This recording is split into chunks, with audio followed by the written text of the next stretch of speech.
Welcome back.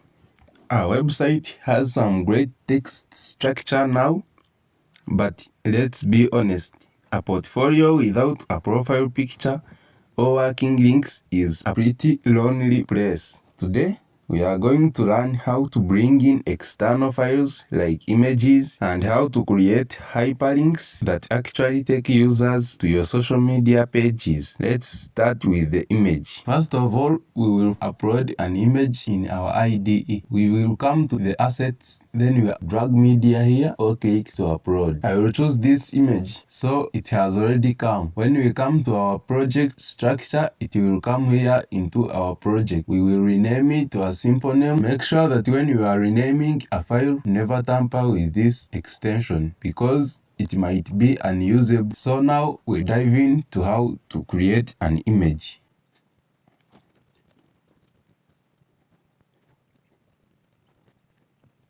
So I think you can see the image, it has come, but it is very big, no styling, just as you see it in plain HTML. And if you notice this image tag on our line 7, it doesn't have a closing tag with a slash like our headings do. It's what we call a self-closing tag because an image doesn't wrap around text, it is the content. Inside the tag, we have two separate weapons called attributes. First of all, we have this src attribute and also we have this alt attribute. Src stands for source. This tells the browser exactly where to find the picture. For now, I'm using only the file name because we uploaded it into our folder. On the other hand, alt stands for alternate text. If your image fails to load or if visually impaired person is using a screen reader to browse your site, this text always describes what the image is. You must always include it. As you can see, I have removed the G to show you what exactly the alt text does.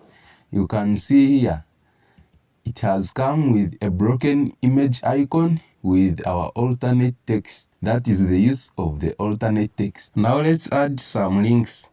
Under our Connect Me header, we will use the A tag, which stands for anchor. It anchors the page to another. Just like the image, the anchor tag needs an attribute to know where to go. We use href, which stands for hypertext reference, inside the quotation marks. You will type the full URL of the website you want to open. Inside the tags, we type the text we want people to click on. If you look at the right side of your screen right now, you might notice something funny. Our links are sitting right next to each other in one straight line, instead of stacking on top of each other like our headings did. Don't worry, your computer isn't broken.